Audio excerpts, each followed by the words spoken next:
Assalamualaikum warahmatullahi wabarakatuh.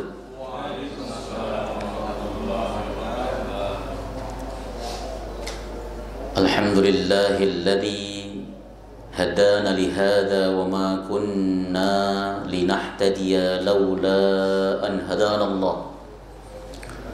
Asyhadu an la ilaha illallah wahdahu la syarika lah wa asyhadu anna Muhammadan abduhu wa rasuluh. Allahumma fassalli wa sallim wa barik ala hadzal nabiyyil karim nabiyyina Muhammadin sallallahu alaihi wasallam wa ala alihi wa sahbihi wa man tabi'ahu ila yaumiddin.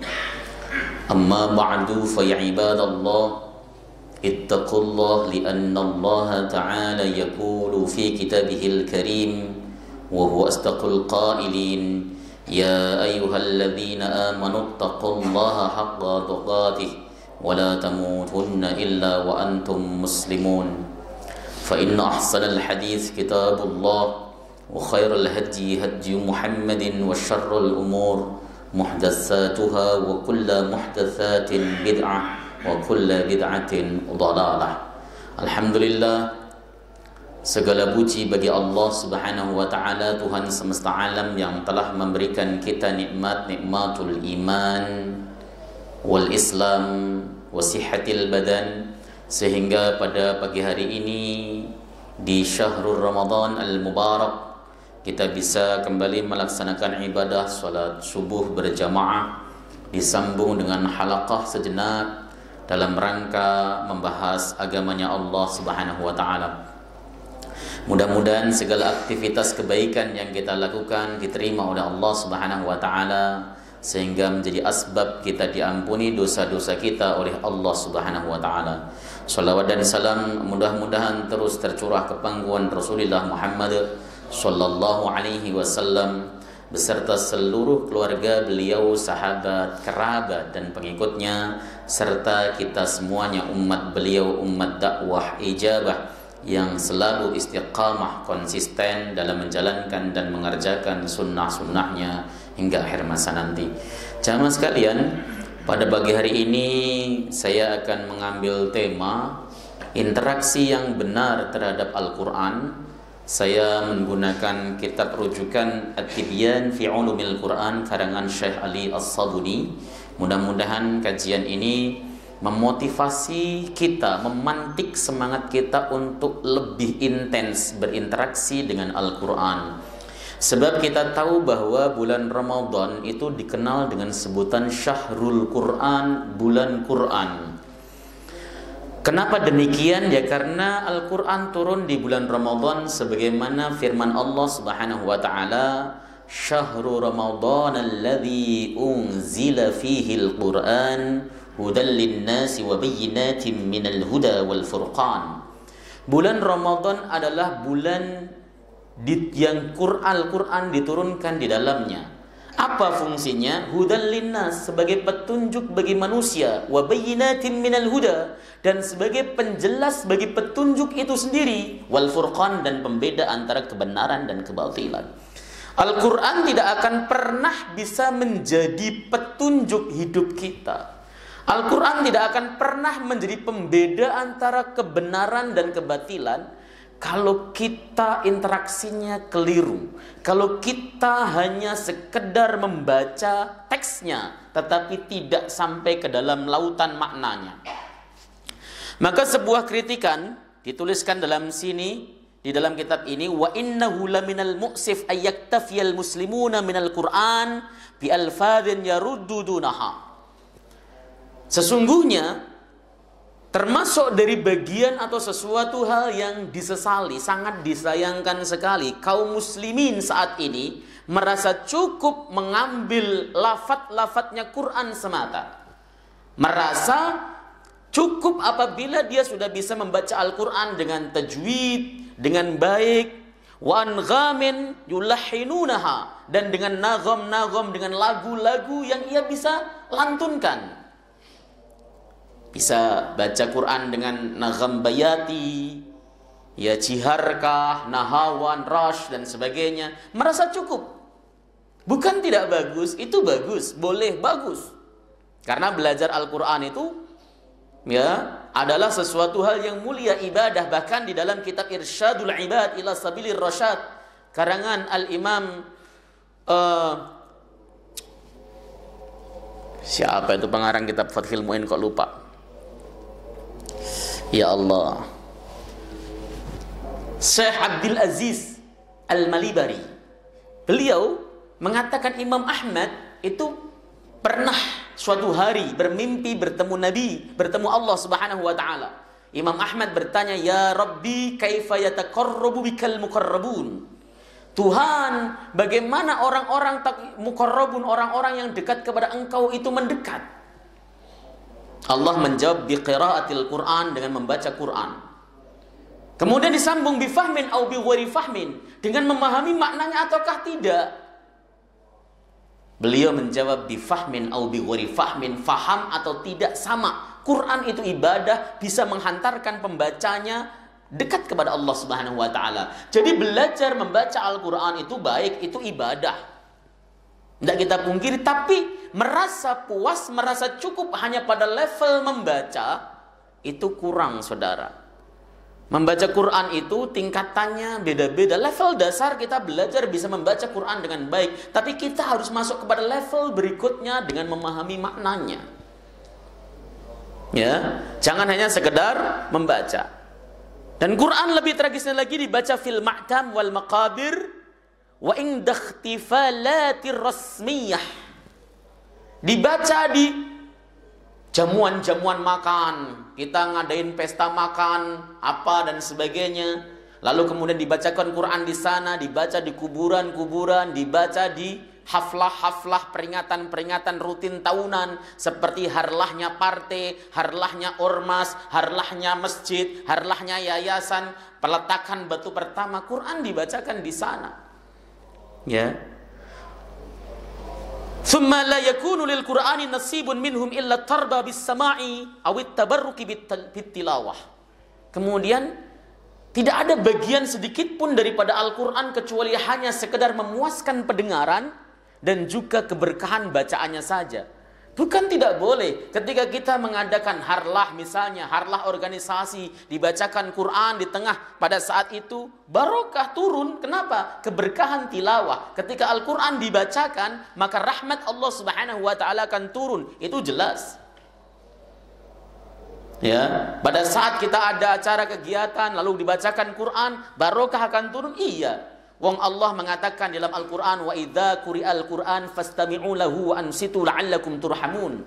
Tatkala dibacakan Quran di sana, dengar, diam dan dengarkan supaya kalian dapat rahmat. Artinya ketika Quran dibacakan, rahmat akan turun. Tapi ya bukan untuk itu Quran diturunkan. Kalau kita lihat fenomena di mana Al-Quran saat ini hanya dibacakan sekedar bacaannya, dilantunkan di tempat-tempat seperti acara-acara yang sifatnya tahunan dan sebagainya. Maka kita ingat sabda Nabi SAW. Beliau pernah mengatakan, yattakhidunal Qur'an mazamiro. Mereka, orang-orang itu menjadikan Al-Quran seperti seruling. Didengarkan indah lantunannya, tapi tidak faham artinya. Tapi nggak kemudian mengambil iktibar dari pelajaran tersebut. Abdullah bin Mas'ud yang diriwayatkan dari Abdurrahman As-Sulami, ini saya membacanya di dalam kitab Muqaddimah Usuli Tafsir karangan Syekhul Islam Ibnu Taimiyah. Beliau mengatakan bahwa kami ketika membaca Al-Quran, para sahabat maksudnya membaca Al-Quran, tidak akan pindah 10 ayat sebelum bisa memahami dan mengamalkan. Ungkapan sahabat inilah yang kemudian nanti akan diambil inspirasinya oleh seorang tokoh nasional, Kiai Haji Ahmad Dahlan.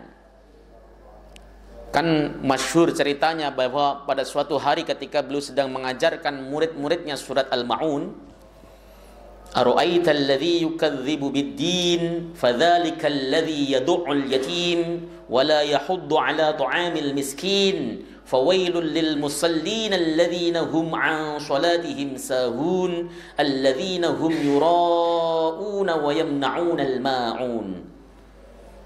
Santrinya protes, "Kiai, kenapa kita baca ini lagi? Kemarinnya lagi sudah." Kata beliau, "Sudahkah Anda faham maknanya?" "Sudah Kiai." "Sudahkah Anda amalkan dalam perbuatan sehari-hari?" "Belum." "Kalau begitu mari kita pelajari sampai kita bisa mengamalkan kandungannya." Makanya jangan heran kalau kemudian pada era sahabat, kealiman sahabat itu dinilai dari berapa banyak hafalan Qur'annya. Semakin banyak hafalan Qur'an, sahabat itu semakin alim.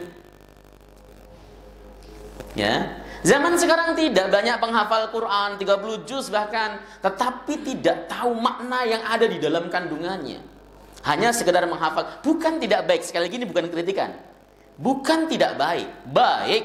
Hanya saja jangan berhenti di level itu, sebab Quran itu tidak diturunkan untuk itu. Waqad nasyal muslimuna aw tanasau anna barakatal Qur'anil uzma innama hiya fi tadabburihi wa tafahhumihi. Kaum muslimin lupa atau pura-pura lupa, sesungguhnya keberkahan Quran yang terbesar adalah di dalam merenungi dan memahami maknanya. Keberkahan Quran yang paling agung adalah ketika kita mentadabburi ayat-ayatnya. Wa fil ihtida'i bihadihi, dan bisa mengambil petunjuk dari petunjuk Al-Quran.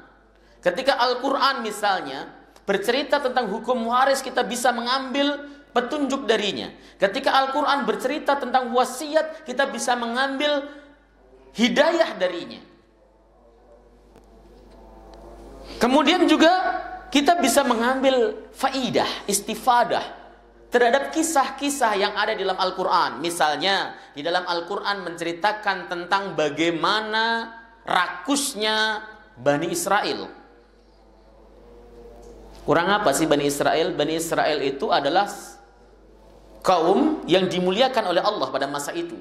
Allah sendiri yang mengatakan, "Walaqad faddaltukum 'alal 'alamin." Aku telah memuliakan kalian, mengalahkan seluruh manusia pada masa itu. Allah turunkan makanan dari surga, al-manna was-salwa, tanpa kerja, tanpa apa-apa, turun setiap hari, menikmati makanan surga. Pada masa Nabi Isa alaihissalam, Nabi Isa pernah berdoa kepada Allah agar diturunkan maidah dari langit, makanan lengkap dari langit, diturunkan juga oleh Allah. Ketika Nabi Isa berdoa, "Allahumma anzil alaina maidatan minas sama' takunu lana 'idan li awwalina wa akhirina," turun beneran makanan dari langit. Kurang apa mereka itu? Luar biasa. Bahkan para nabi setelah Nabiullah Yakub alaihissalam hingga Nabiullah Isa alaihissalam, mayoritas turun itu dari keturunan Bani Israel. Yakub itu adalah nama lain Israel. Ya. Kemudian punya anak 12, termasuk diantaranya Yusuf. Kemudian keturunan termasuk Dawud, Sulaiman, termasuk Yahya, Zakaria. Kemudian siapa lagi? Nabi Musa, Harun. Semuanya adalah dari Bani Israel. Tapi mereka rakus. Mereka selalu menentang perintah Allah Subhanahu wa taala. Maka di dalam surat Al-Fatihah, ketika Allah mengatakan ihdinas siratal mustaqim siratal ladzina an'amta 'alaihim ghairil maghdubi 'alaihim waladdallin. Ya Allah, tunjukkanlah kami jalanmu yang lurus, yaitu jalan orang-orang yang telah kau berikan kenikmatan atas mereka, bukan orang yang kau murkai. Al-maghdub 'alaihim, orang yang dimurkai itu dalam semua tafsir artinya Yahudi. Asalnya kaum yang sangat disayangi, berubah menjadi kaum yang sangat dimurkai Allah. Kita bisa mengambil itibar di sana. Kalau kita rakus, nggak bisa syukur, kufur nikmat, asalnya kita mungkin disayang oleh Allah Subhanahu wa taala, bisa jadi kita jadi kaum atau jadi orang yang dimurkai oleh Allah Subhanahu wa taala. Itu namanya iktibar, bisa mengambil pelajaran dari Al-Qur'an. Banyak kisah-kisah bagus dari Al-Qur'an yang bisa kita ambil pelajaran. Itu yang disebut dengan memahaminya. Makanya di sini Allah Subhanahu wa taala berfirman, kitabun anzalnahu ilaika mubarakun liyatadabbaru ayatihi wa liyatadzakkara ulul albab. Al-Quran adalah kitab, ini adalah surat Shad ya, ayat 29. Al-Quran adalah kitab yang kami turunkan kepada engkau ya Muhammad, yang penuh barokah, mubarakun, yang diberkahi. Quran itu diberkahi, isinya barokah. Membaca satu huruf dalam keadaan wudu di dalam sholat itu 100 pahalanya, satu huruf. Kalau kemudian kita baca di luar sholat dalam keadaan wudu, 50 derajat, 50 pahalanya. Kalau kita baca di luar sholat tidak punya wudu, 10. Penuh barokah Al-Quran itu. Kita baca bisa menenangkan jiwa. Orang kafir saja ketika dibacakan Al-Quran, mereka itu takut, mereka itu khawatir kalau kemudian mereka menjadi masuk Islam, terpengaruhi jiwanya. Makanya sampai orang kafir itu berseru. Ini diabadikan oleh Allah Subhanahu wa taala dalam surat Fussilat ayat 26. Wa qala alladziina kafaru la tasma'u li hadzal Qur'an walghu fihi la'allakum taghlibun. Orang-orang kafir berkata, janganlah kalian dengarkan Quran ini, bikin gaduh supaya kalian bisa mengalahkannya. Maka kalau kita lihat asbabun nuzul ayat ini itu ketika Nabi Muhammad dan para sahabatnya membaca Al-Quran, orang-orang kafir itu suka bertepuk tangan. Dibikin gaduh, pokoknya apa saja dipukul, mereka tepuk tangan terus. Tujuannya apa? Supaya Quran tidak didengarkan oleh telinga mereka. Takut kalau kemudian didengarkan, pengaruh Qurannya itu luar biasa. Karena Quran penuh barokah. Sebut saja misalnya kisah ini. Kalau Umar bin Khattab kan antum sering dengar ya, bagaimana dahsyatnya pengaruh Quran kepada Umar bin Khattab pada saat beliau itu mau membunuh Rasulullah, dicari di Mekah nggak ketemu, pulang dia ke rumah, baru mau mengetuk pintu rumah adiknya, terdengar suara adiknya membaca Quran surat Taha. Taha ma anzalna alaikal Qur'an ma anzalna ilaikal Qur'ana litasqa. Tergetar hatinya Umar. Makanya Umar ketika masuk mendobrak pintu itu hatinya sudah terpancar iman. Itu Umar. Ada kisah lain di sini dikatakan Sa'ad bin Mu'ad dan Usaid bin Khudair. Dua orang dari pemimpin suku Khadraj. Jadi ceritanya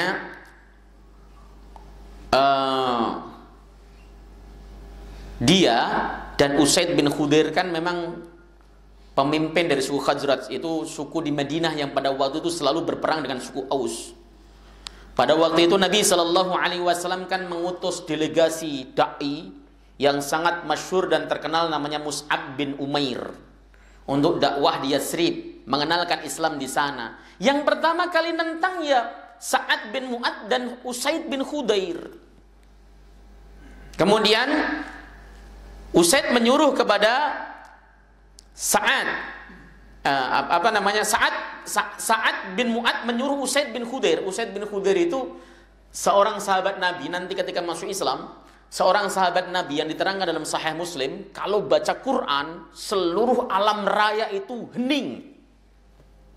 Ya, kata Nabi, malaikat itu berebut untuk mendengarkan suara Usaid bin Khudair. Nah, diutus dia untuk ketemu Mus'ab bin Umair. Intinya adalah, Mus'ab, kamu jangan berdakwah di sini, pergilah keluar dari sini. Keluar. Jangan sampai di Madinah. Lalu kemudian Mus'ab berkata, awatajlis fatasma'. Hendaklah kamu duduk dulu dan dengarkan apa yang aku baca. Jika kamu ridha dan kamu menerimanya, nah itu bagus. Jika tidak, ya cukup bagi kami. Gak ada kewajiban, tugas kami hanya sekedar menyampaikan. Lalu fajalasa Usaid wa ja'ala Mus'ab yaqra' wa huwa yasma' fama intaha min majlisi hatta aslama. Usaid duduk, Mus'ab membaca surat Al-Quran. Belum selesai Mus'ab bin Umair membaca Al-Quran, Usaid bin Khudair sudah asyhadu an la ilaha illallah wa asyhadu anna Muhammadar Rasulullah. Masuk Islam. Pengaruh Quran yang dahsyat. Pulang Usaid bin Khudair ketemu saudaranya namanya Sa'ad bin Mu'ad tadi. Tapi dia nggak ngaku kalau dia masuk Islam. Bilang, saya nggak bisa, nggak kuat. Sa'ad bin Mu'ad datang sendiri langsung untuk mengusir Mus'ab bin Umair. Sama posisinya. Dengarkan dulu apa yang akan saya bacakan. Kalau kau ridho dan menerima, alhamdulillah. Kalau tidak, ya tidak apa-apa. Lalu kemudian dia duduk. Ya, faja'ala Mus'ab yatlul Qur'ana alaihi wa Sa'ad yastami'. Mus'ab lalu membacakan Al-Quran sementara Sa'ad duduk mendengarkan. Wallahi laqad kana wajhu Sa'ad ya yashraku bil imani wa huwa yastami'ul Qur'an faman taha Mus'ab minal qira'ati hatta a'lana sayyidul aus imanahu. Kata Mus'ab, demi Allah, ketika aku bacakan Quran, wajahnya Sa'ad bin Mu'ad itu dipenuhi oleh iman. Hingga belum selesai Mus'ab membaca Al-Qur'annya, pemimpin suku Aus itu langsung memproklamasikan keimanannya. Asyhadu an la ilaha illallah wa asyhadu anna Muhammadar Rasulullah. Kenapa demikian? Karena keberkahan Quran tadi. Quran itu dahsyat. Makanya mestinya ketika kita membaca Al-Quran, itu harus berpengaruh terhadap diri kita. Lewong orang yang, maaf, asalnya kafir, tiba-tiba berkembang keimanan yang luar biasa. Lah, apalagi kita orang yang mukmin. Orang mukmin itu ketika baca Quran akan tambah keimanannya. Innamal mu'minuna alladzina idza dzukirallahu wajilat qulubuhum wa idza tuliyat 'alaihim ayatuhu zadatuhum imana wa 'ala rabbihim yatawakkalun. Sesungguhnya orang mukmin itu tatkala disebutkan nama Allah Subhanahu wa taala bergetar hatinya, dan ketika dibacakan ayat Allah Subhanahu wa taala zadatuhum imanan, imannya akan bertambah. Quran tersebut akan menambah keimanannya.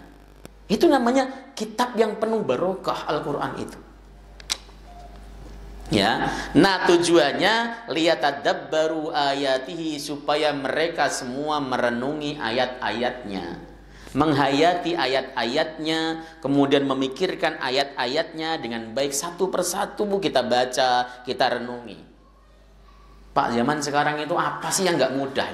Kitab-kitab tafsir itu sudah diterjemahkan dalam bahasa Indonesia. Kalau ada orang mengatakan, Ustadz, di masjid saya nggak ada pengajian tafsir. Kalau kita mau belajar tafsir Quran, nunggu pengajian ada di masjid, yang ketemunya sebulan sekali sampai bapak meninggal pun belum hatam. Sebulan sekali bahas satu ayat, satu tahun cuma 12 ayat. 10 tahun Al-Baqarah saja nggak selesai. Nggak hatam-hatam sampai mati juga. Terus bagaimana solusinya? Sekarang itu modelnya syarah bil kitabah. Ya, bil kitab, syarah bil kitab. Artinya kita bisa membaca penjelasan dalam kitab. Kitab apa yang belum diterjemahkan? Tafsir Tabari ada terjemahannya. Tafsir Ibnu Katsir ada terjemahannya. Tafsir Qurtubi ada terjemahannya. Tafsir Sa'di ada terjemahannya. Tafsir Jalalain apalagi. Ya, tafsir apa yang nggak ada terjemahannya? Ada semuanya. Komplit. Mahal harganya Ustadz. Ya, mahal. Kalau terjemahannya mahal. Kalau mau murah kitab kuning. Ya, terjemahan itu Ibnu Katsir mungkin sekarang itu diterjemahkan ada yang sampai 9 jilid. Itu harganya sekitar 1,5 juta. Mahal gak? Mahal. Untuk akhirat kok ya mahal. Ya, wong beli NMIX sama PCX saja bisa. Ya, harganya yang berapa? 25 sampai 30 juta ya. Kalau ada orang jual motor PCX misalnya 15 juta, sementara kita punya duit cuma 10 juta, pasti kita ngutang-ngutang walaupun cuma 5 juta. Itu untuk beli kitab nanti bisa kita wariskan, kita bisa baca. Pelan-pelan kita baca tafsirnya. Ada yang muskil, nggak paham, kita tandai, kita tanyakan sama orang yang alim. Bisa lewat WhatsApp, bisa telepon, atau bisa ketemu langsung. Caranya begitu. Satu persatu kita baca sendiri. Saya kemarin diminta oleh seseorang untuk tafsir apa yang bagus Ustadz. Semua tafsir bagus, tapi kalau mau yang standar ya Ibnu Katsir. Ya, Anda baca itu pelan-pelan, hayati, dalami, insya Allah kita akan banyak ilmu yang kita dapat. Ya, tidak ada istilahnya mahal. Kalau kemudian nggak punya duit juga, download banyak sekali di sini. Handphone ini alat yang canggih untuk kita belajar. Cuman persoalannya, kita lebih suka download aplikasi semule, coba bayangkan. Yang untuk maksiat, TikTok, Instagram, tetapi giliran tafsirnya nggak ada. Padahal di dalam ini, setahu saya, terjemahan kitab itu hampir semuanya sudah ada di dalam downloadan. Mau cari apa? Syarah Umdatul Ahkam yang saya baca setiap hari itu, Taisirul Alam, ada terjemahannya. Dan itu sudah bisa di-download. Apalagi kitab apa? Sahih Bukhari apalagi. Standar Kutubus Sittah itu ada terjemahannya semuanya, nggak ada yang enggak. Cuman persoalannya kadang kita download doang, nggak pernah dibaca juga. Terus kapan kita belajar agama dengan benar? Kita itu salah memposisikan tujuan hidup kita, Pak. Kalau Allah mengatakan wabdaghi fima ataakallahu daral akhirah wa la tansa nasibaka minad dunya. Carilah apa yang Allah Subhanahu wa taala sediakan untukmu dari kehidupan akhirat, namun jangan lupakan bagianmu dalam kehidupan dunia. Itu artinya orientasi utama hidup itu akhirat. Dunia itu adalah wasilah. Artinya fokus hidup kita adalah bagaimana kita bahagia di akhirat. Sementara kita bekerja cari dunia dan sebagainya, itu wasilah untuk menggapai tujuan akhirat tadi. Saat ini tidak. Dunia itu nomor satu, urusan akhirat itu sampingan. Ngaji aja kalau sempat. Kalau libur, kalau sempat, kalau nggak capek, kalau apa. Harusnya ngaji itu disempatkan. Apalagi ngaji tafsir. Baca tafsir tadi. Walaupun nggak sempat ke pengajian, oke lah, nggak apa-apa. Baca tafsir minimal sehari 3 kali seperti kita makan. Setelah subuh baca tafsir Quran. Habis maghrib kita baca tafsir hadis. Keren hidup kita asli. Cuman persoalannya yaitu kita itu makin kesini kata Nabi, kita akan memasuki zaman yang semakin tahun bertambah itu semakin buruk, bukan semakin baik. Wa huwa asyarru mimma kana qablah. Zaman yang kita lalui dan yang akan kita hadapi itu lebih buruk daripada zaman sebelumnya. Terus itu akan terjadi terus sampai kiamat. Begitu, ya. Makanya Quran itu renungi, tadabburi ayat-ayatnya, pahami, oh ayat ini maksudnya apa? Oh begini tafsirannya. Oh begini, akan dapat banyak hikmah yang kita petik. Waliyatadzakkara ulul albab, dan supaya orang-orang yang memiliki pikiran yang jernih, orang yang cerdas itu bisa mengambil pelajaran darinya. Ya, jelas itu makna Quran. Di dalam kitab Muqaddimah Ushul Tafsir itu Syekhul Islam Ibnu Taimiyah ketika beliau menafsirkan ayat yang berbunyi wa qala ar-rasul ya rabbi inna qaumi ittakhadhu hadzal qur'ana mahjura, surat Al-Furqan ayat 30. Rasulullah sallallahu alaihi wasallam berseru berkata, ya rabbi, duhai Tuhanku, inna qaumi, sesungguhnya kaumku itu ittakhadhu hadzal qur'ana mahjura, menjadikan Al-Qur'an ini tersia-siakan. Ini yang mengeluh Rasulullah sallallahu alaihi wasallam, yang dikeluhkan perilaku kaumnya, bukan kaum terdahulu. Kaumnya ya termasuk kita ini. Ya, inna qaumi ittakhadhu hadzal qur'ana mahjura, sesungguhnya kaumku ini menjadikan Quran tersia-siakan. Beliau mengatakan, man lam yaqra'il Qur'an faqad hajarah. Kata Syekhul Islam, siapapun orang yang dia tidak membaca Al-Quran, maka dia telah menyia-nyiakan Al-Quran. Kita orang muslim, umur sudah 80 tahun, tidak bisa baca Quran. Nanti ketika dihisab oleh Allah Subhanahu wa ta'ala, untuk apa umurmu kau gunakan? Kita bingung menjawabnya. Kenapa? Kalau kita bingung bahwa kita ingin menjawab untuk mengaji, belajar Quran, buktinya mana? Oh, Anda baca Quran aja nggak bisa. Kita itu rata-rata malu. Wah, sudah tua saya malu, mending saya baca terjemahnya saja. Tidak. Membaca Quran itu bertahap. Mulai dari lafadznya, melafatkan karena itu ibadah, redaksinya. Yang kedua, step keduanya adalah memahami. Jangan dibalik. Banyak orang yang langsung potong kompas pengen memahami, bacaan aja nggak lurus. Yang lebih sadis lagi, bacaan Quran gak lurus, memahami Al-Quran otodidak, lalu berfatwa dengan Al-Quran itu sendiri. Itu kan dhalun mudillun, sesat menyesatkan. Ya, boleh silahkan Anda berfatwa mengambil istinbat hukum dari Al-Quran, silahkan, tapi penuhi kriterianya dulu. Kalau di dalam kitab ini, At-Tibyan fi Ulumil Quran, syarat Anda sebagai mufassir boleh menafsirkan Quran bira'yih, dengan pendapat, dengan nalarnya, itu syaratnya banyak. Yang pertama, hafal Quran atau minimal hafal ayat-ayat ahkam di dalam Al-Quran. Yang kedua adalah hafal hadis, minimal hadis-hadis ahkam.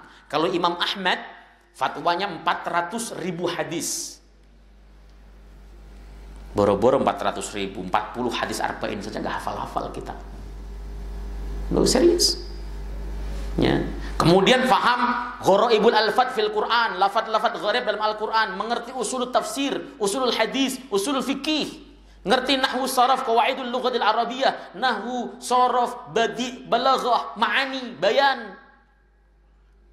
Itu harus dikuasai. Baru kemudian kita boleh istimbat atau mengambil dari langsung dari Al-Quran. Tapi kita ini kan awam. Terus bagaimana? Ya lihat kitab rujukan para ulama. Anda tinggal baca tafsir As-Sa'di. Tafsir Sa'di itu namanya judulnya Tafsir Karimir Rahman min Kalamil Mannan. Ada juga tafsir Al-Qurtubi, ada tafsir Ibnu Katsir, ada tafsir At-Tabari. Ya.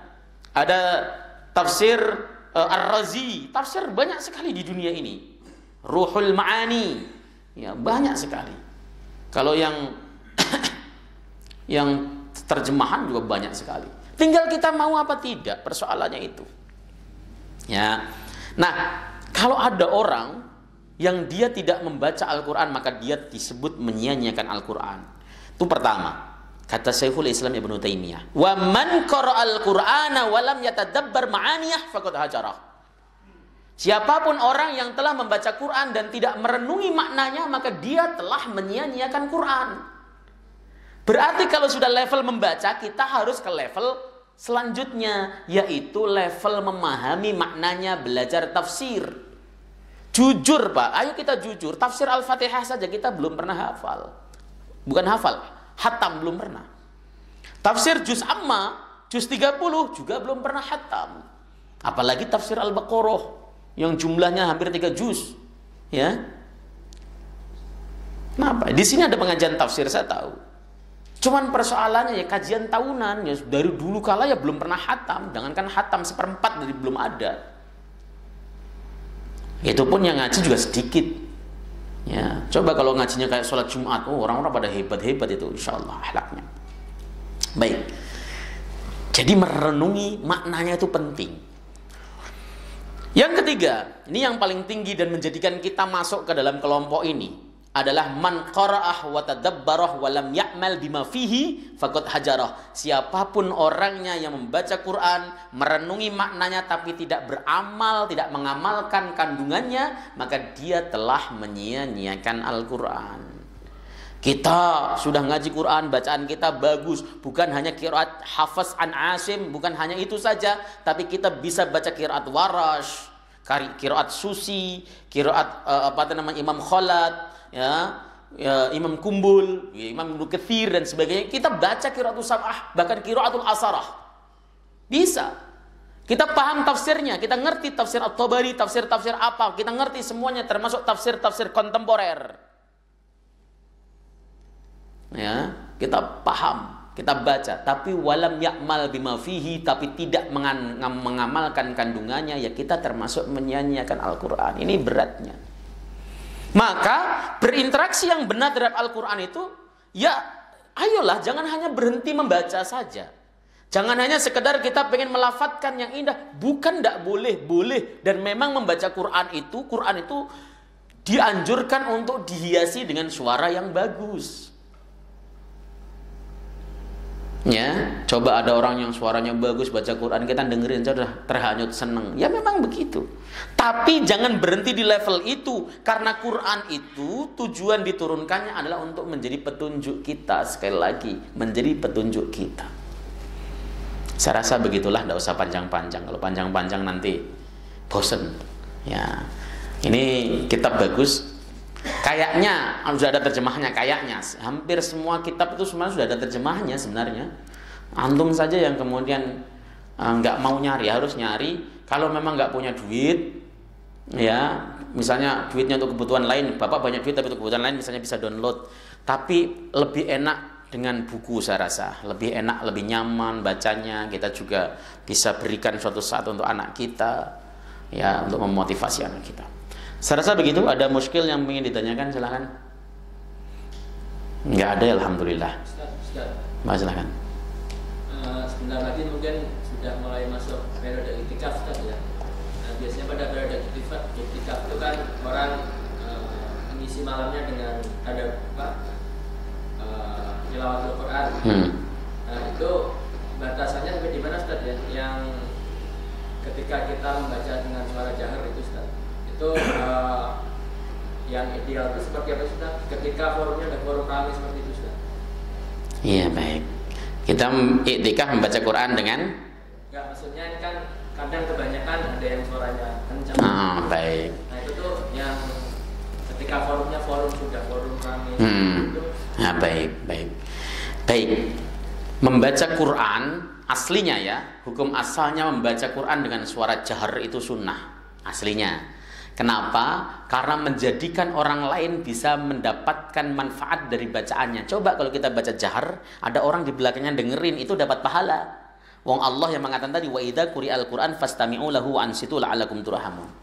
Cuman persoalannya, pada saat Quran kita bacakan di malam hari, ya, bisa mengganggu orang yang lagi tidur, bisa mengganggu orang yang sholat. Itu menjadi taswis, namanya taswisul musallin, mengganggu orang yang sholat. Itu hukumnya haram.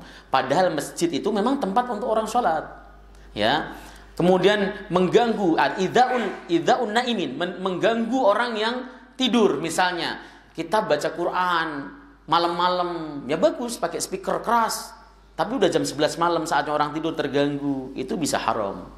Ya, Imam Nawawi dalam fatwa Nawawinya menjelaskan dengan sangat gamblang persoalan itu. Jadi ketika kita membaca Quran, yang penting telinga kita mendengarkan sendiri. Itu poinnya, minimal. Tidak boleh kita dalam hati membacanya. Di dalam kitab Adhkar An-Nawawiyah karangan Imam Nawawi dikatakan bahwa yang wajib ketika kita membaca Al-Quran, berzikir atau membaca yang lain sebagainya, itu adalah ayyasma nafsahu, dirinya sendiri harus mendengarkan. Wala budda min nutqih, dia harus mengucapkannya, melafatkannya. Kalau dia tidak mengucapkannya, kata beliau, lam tasihha qira'atuhu wala ghairuha minal adhkar wal ad'iyah. Kalau kemudian dia tidak mengucapkan, hanya sekedar di batin, ya, maka tidak sah bacaan Qur'annya dan zikir-zikir serta doa-doa yang dikumandangkan. Jadi wajib untuk diucapkan, tetapi minimal terdengar telinganya sendiri. Pada saat iktikaf, cobalah seperti itu. Dibaca, tetapi kita yang mendengar sendiri, bukan orang lain. Lebih-lebih kalau orang lain tersebut juga pengen baca Quran. Orang lain juga pengen zikir, butuh ketenangan. Orang lain juga pengen tidur. Maka membaca Qurannya cukup dirinya sendiri yang mendengarkan. Saya rasa begitu. Cukup? Ya, mudah-mudahan kita semua termasuk ahlul Quran. Ya Allah, berikan uzur kepada kita, ya semampu kita seperti inilah, ya, berinteraksinya. Banyak yang kita tahu tentang hukum Quran tapi belum maksimal kita menjalankannya. Bahkan di antara kita juga masih ada yang tertatih dalam membaca Quran, tidak apa-apa, tapi terus belajar. Karena kemuliaan itu bukan dilihat dari hasilnya, tapi dilihat dari prosesnya. Ada orang baca Quran, belajar Quran 5 tahun, nggak pintar-pintar, tidak apa-apa. Kenapa? Pintar itu given, pemberian. Sementara yang dinilai oleh Allah adalah proses belajarnya. Mudah-mudahan dengan gitu kita termasuk hamba Allah yang muttaqin. Selamat menjalankan saum Ramadan. Kita tutup majelis kita dengan majlis. Subhanakallahumma bihamdika asyhadu an la ilaha illa anta astaghfiruka wa atubu ilaik. Assalamualaikum warahmatullahi wabarakatuh.